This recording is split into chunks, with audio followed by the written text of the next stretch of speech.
world where polarization feels like the new normal, echo chambers aren't just a political phenomenon. They're an organizational challenge. Why do some businesses thrive on fresh perspectives, while others seem content within their bubbles? Tune in as they explore real-world examples, from a young call center worker's breakthrough idea to a hospital scheduling revolution inspired by website traffic, and share why the real magic happens when you can turn data into action. You won't want to miss this discussion on how diverse viewpoints can be a company's greatest asset, if they're truly heard.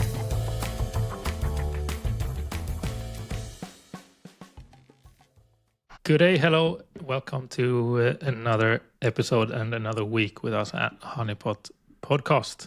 My name is Alexander, and with me, as always, I have my brilliant friend. Oh, thank you. Friend and brilliant. That's good. And colleague. Yeah. My name is Fredrik.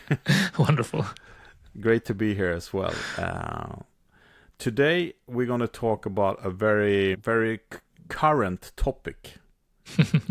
Something that happens right now. Okay, so this podcast is not about politics or anything like that, but no one could have missed how polarized the world is today, and how these kind of echo chambers creates some problematics point of view on things. And it's very obvious since the US election is going on right now. You know, coming from Sweden, where we have a really good public service when it comes to news, it's kind of scary to see the polarization between the different news channels, for example, in the US. Yep. And not mention social media, but that's a totally different story. But I just felt the urge to talk a little bit about this, the importance of having some kind of way to, reach out from your bubble, sort of, or your echo chamber, because it's so easy to create that. And since this is not about politics, this is about, how your business and organization can thrive, let's turn it in put it in that context, sort of. Definitely.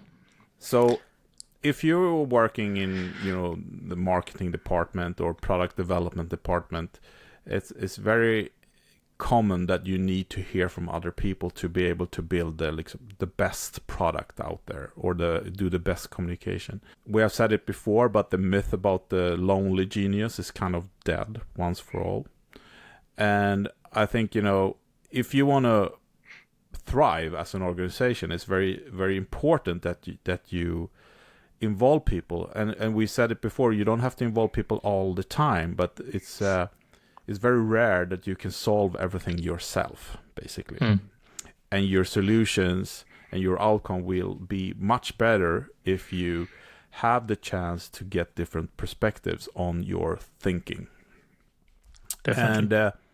And I would say that that's one of the foundations in Hives, of course, because our tool builds on the design thinking methodology, which is all about observing, involving, and solving the right it before you solve it right, sort of, as our house god Alberto Savoia used to say.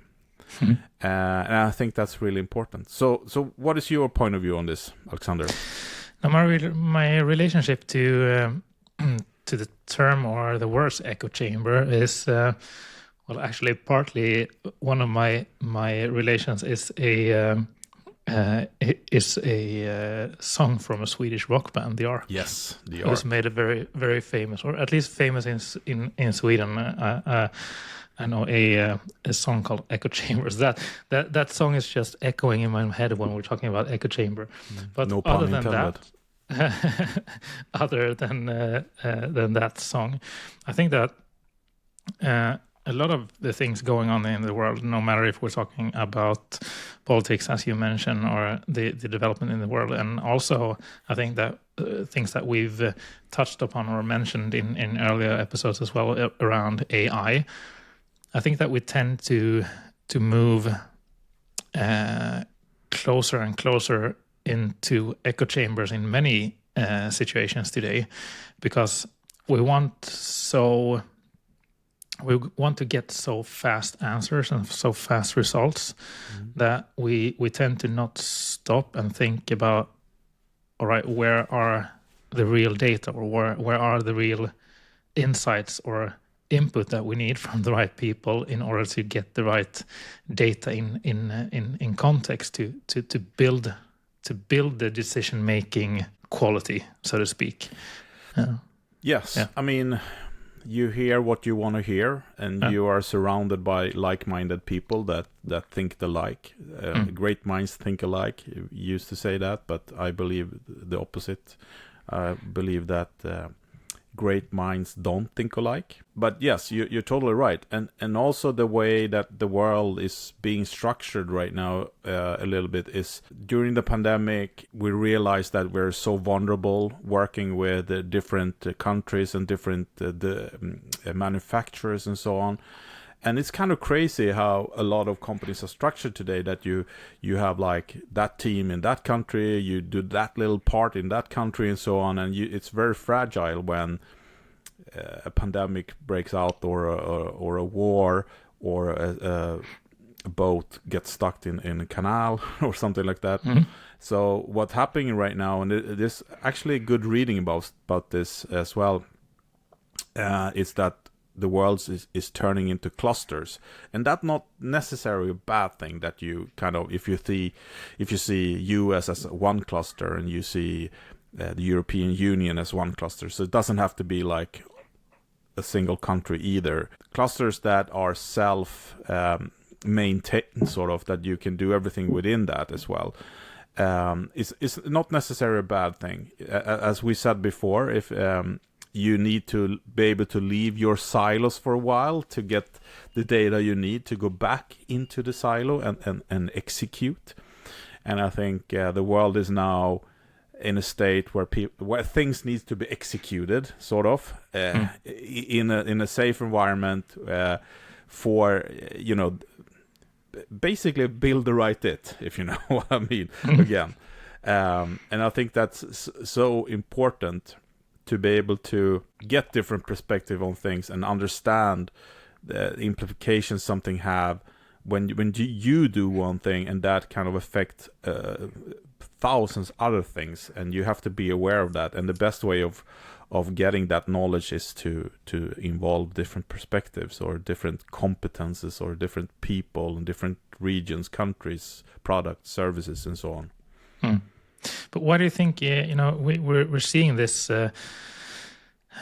these tendencies in a lot of organizations, that we have a little bit of a, like, either you choose the one way or the other, where a lot of organizations are very interested in seeing how can we become better at listening to the right people, or the right audiences or groups, in order to get the right insights and perspectives to make better decisions. But on the other hand, we have a lot of organizations that are pretty much just like tightening the bubble in my point of view, where they're just getting a little bit like they're so focused on getting moving forward fast, or getting like shortcuts, that they're starting to listen less and less on the right people. I said, what do you think that we were seeing these? Because that's also a little bit of a polarized situation, in my opinion, where we have like different organizations are choosing different paths. Yes, I think I would probably be a billionaire if I know the answer to this question. I don't know if I would be happy though, but I will probably be rich by now. No, but I think it's hard, because as long as capitalism is what we're looking for, we'll see things like this happen. When you find the recipe of something and you go all in, just draining it for all the money that exists basically out there, and that's one way of doing it, but it's not very sustainable, I would say. And especially now, I mean, if we go 50 years back in time, or maybe just 30 years back in time, like pre-internet and so on, where kind of the media consumption was a little bit more narrow than today. Now you can get information about basically everything, and if you can't get the information, people make it up with using AI and stuff like that. So I think it's getting harder and harder for a company to do what you said, just stop listening to people and just pour things out, products, services out into the market. But it's getting harder and harder. But we also know that during a crisis like war, the pandemic, and a little bit like the election in US right now, is being some kind of a poster boy for crisis as well. That can also change that dramatically, where we go for we want to know less and just get what we want, and we want someone to tell us what to do. So it's hard. It's psychological and economic, of course. But I've also seen some very, very interesting things happening even within that context of like companies or organizations striving to really like push results and things. That I know one of the examples I often bring up is that, and that's actually within Hives as well. It's one of our customers. They were working with pretty concrete challenges to solve or opportunities to strive for within the organization. That was an organization with over 20,000 employees around the world, and the most to one of their most pressing challenges they had around the delivery to their large customers or the large customer segment. The most valuable idea they got on that challenge to solve was from a young colleague at their on their call center in the Philippines. Yeah, and their headquarters were in Sweden, and so and I think that's a pretty concrete example also that it's like the solutions and ideas to the challenges we're trying to solve as a management team or the leadership in the company. You'll often find those ideas and solutions and insights in the most like unexpected areas as well. Or if let's be honest and say as well that if we would look at that concrete example, it wasn't that unexpected that those insights were present among that group. It's just that most organizations don't have a way to listen to them in a great way. Yes, but I would also argue that it's not only about listening to other people and perspectives, because you have to know what to do with the data you get as well. I think that's the most important thing, because what we see companies out there setting up infrastructure for letting everybody be heard and stuff like that, and usually that ends up in a pile of complaints about salary, working time, and workload, and bad products and so on. Because the company didn't set up a process for handling the content. They didn't inform the people that got involved. They didn't get the data they needed to make a change for real. So it's not only about listening, I would say, because right now there's so many voices to listen to, but you have to have a structure to take care of what you hear and try to make something real out of it. Because in the end, I used to say that, my mother is very creative, but she's not an inventor because she doesn't have the process and the structure of taking care of all her thoughts. And that's what differs an inventor or an innovative companies from the ones that are not innovative, because they hear what's going on, not only internally but also externally. They follow trends. They have like the ear to the ground, sort of say, and then they have a structure and a process to take care of the findings to turn them into action. I think that's the, because it's no use of just listening to people.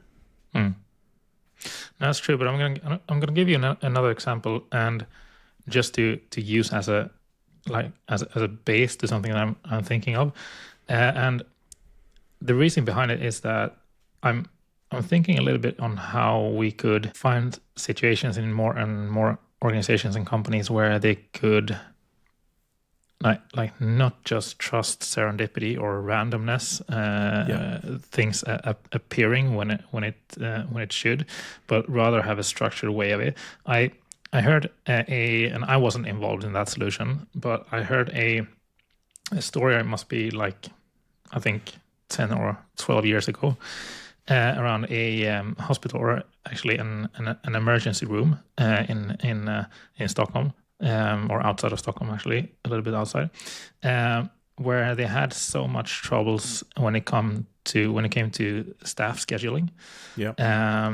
They, like, when there were many patients, they had too little staff. When there were like little patients, they had too much staff in place, and so on. And there appeared a situation where they called the case where when the webmaster solved the scheduling problem. Because the situation that appeared was that the webmaster, or the person managing the website, were starting to see trends out of a coincidence, where he could see when people started to search for different things on the website, and he could see a compared, like, trend on how many visits they had to the emergency room and what people were searching for, like, I don't know, a few hours or 24 hours before, as well. And suddenly they could start planning the short-term staffing depending on how the behavior and the traffic on the website was the 24 hours before, and suddenly they could staff way more accurate, not like perfectly, but way more accurate than before, which was concluding in less waiting times and not overstaffing when not needed, so to speak. Exactly, and there's a lot of different things out there, solutions. Another one is when Twitter, or some people, they built a service keeping track on flu outbreaks by analyzing Twitter, and this was like pre-AI 10-15 years ago. So you can go into this flu chart, a map over the world, and you can see outbreaks of flu because people said, I'm working from home today, I'm sick, la la la. So they took that data and turned it into a service, which is great, But once again, you need to know what to look for, and you need to know how to take that and execute it. It's like some friends of mine who built a weather service, because a lot of weather somehow seems to be more predictions than real facts. So they took like the top 10 weather providers and just did an average of those, and that was the most accurate one, and it was tailored for surfers. But once again, there's so many examples of where you listen to people and then you use the data in unexpected ways or expected ways, but the outcome, and that's so important. You can't just go out and collect, or hoarder data. You need to do something with it as well. Yeah. But it's wonderful when there really is a correlation as well. When you can see correlations between different patterns. It's just that I've found that it's important to have some kind of way of differing between when it's a correlation and when it's a causality, meaning that two trends just appearing to coexist in some kind of way. And there's actually I'm not going to go too deep into that one, but for you who are listening, if you could Google, I think it's spurious correlations or something, you'll find a very, very funny website that have been setting like trends together, just to show why you need to be a little bit why it's important to differ when it's a real correlation, when it has a correlation, and when it just happens to look the same. I think they were drawing like a trend line between, I don't know, number of broken legs in the US and number of top list hits from Britney Spears or something. I see. Yeah. No, but it's tough. Of course, it's you need to know what to get and what to do with it, basically. But going back to the topic of today is the echo chamber problematics for companies, or the silos. Silos is a more common used word for this thing within companies. But it's really important to have a structure and a process to be able to listen to other people, qualitative listening, and with a purpose, I would say. And if you don't have that, start looking into it right away, and don't put up some kind of theater listening, one-way communication thing. It needs to be for real, and rather do it very little instead of involving all and do it the wrong thing, because that will just backfire. Yeah, and that's important as well to mention that you don't have to listen to everyone all the time. It's very important to mention that, because when you're working with business development or organizational development or change management or innovation, it's not a situation where you need everyone's input all the time.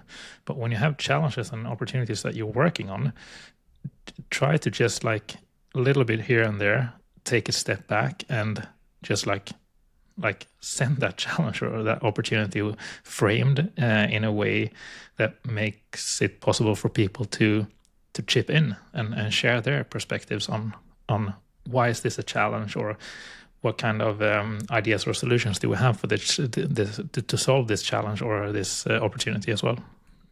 And there's also different methodologies to get the information you need. Let's say that we have a packing machine where we put in goods and the machine is, putting it in a cardboard box ready for shipping and stuff like that. If you ask, the people who are working with that machine about how can we improve this, they will give thoughts about, what they're doing right now, which is good, of course. That means that they can improve. But if you ask like a group of engineers or maybe an artist or something like that about, can you look into this process? They don't know the small fine tunings that can be done. They have the bigger picture. And that's why it's so important to mix them both, because if someone with fresh eyes come in and say, why are not doing like this? And the people that knows exactly how it works today, they were like, okay, that's a good idea. Or they can evaluate that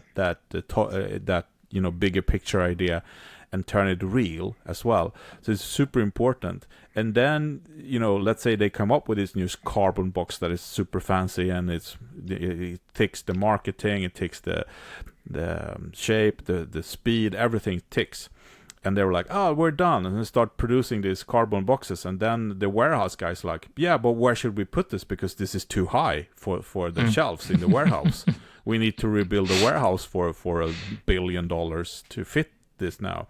Oh, we didn't think about that. So it's so important to, at a short amount of time at least, get these different people's perspective on things, so you don't build the wrong things, Even if you build it right, you have to build it. Definitely.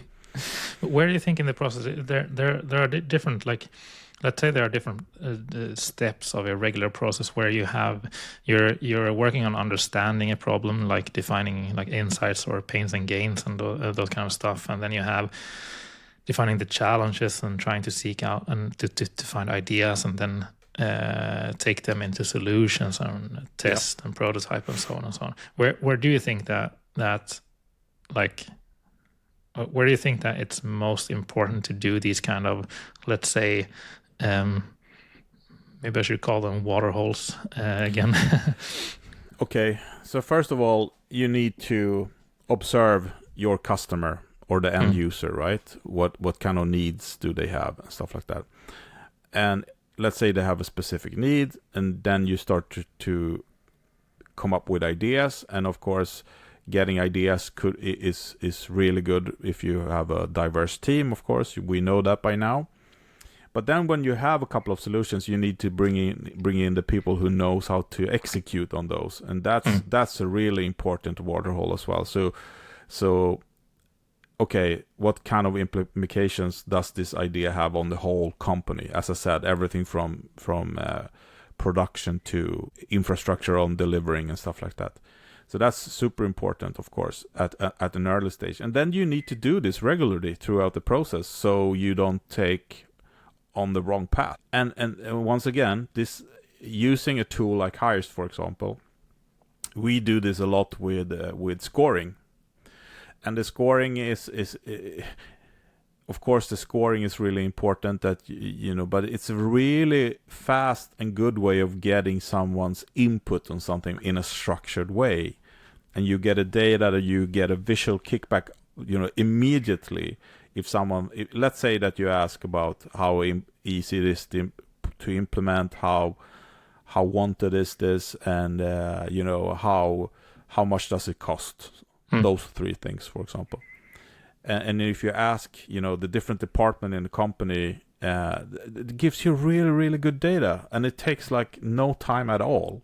And you can evaluate it. If all departments said, this will cost too much, maybe you need to find another solution. Or if everybody says, no one wants this, then you can start argue. But we have the consumer says they want it. Yes, but we know they don't want it because of this and this and this. So it's really important to have it all the time. It should be in your backbone, I would say.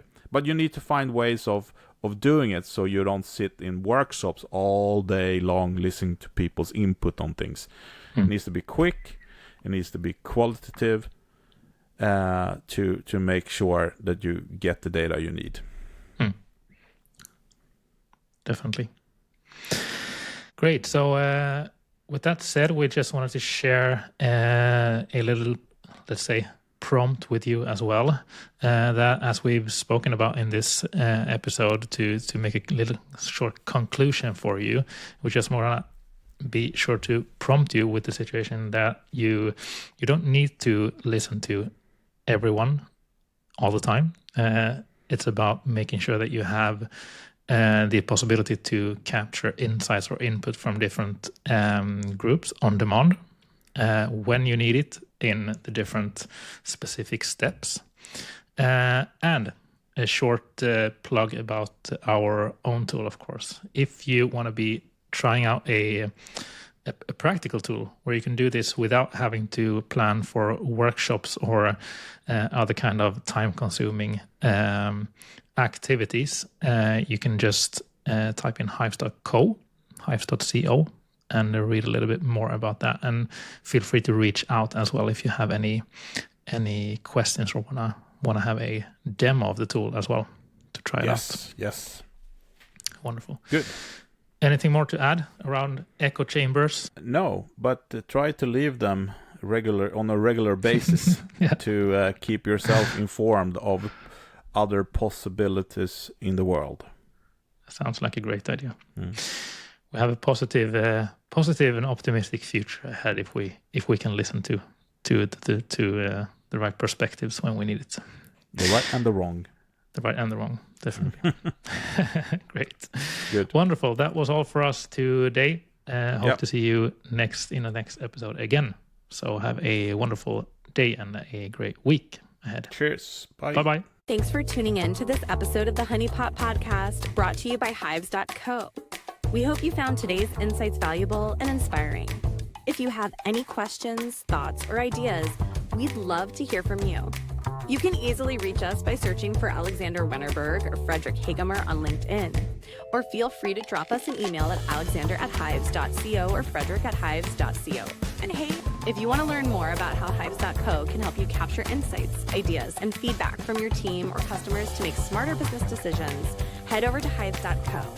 It's the easiest yet most powerful tool out there for driving innovation and continuous improvement. Until next time, keep innovating, and thanks for being a part of the Honeypot community.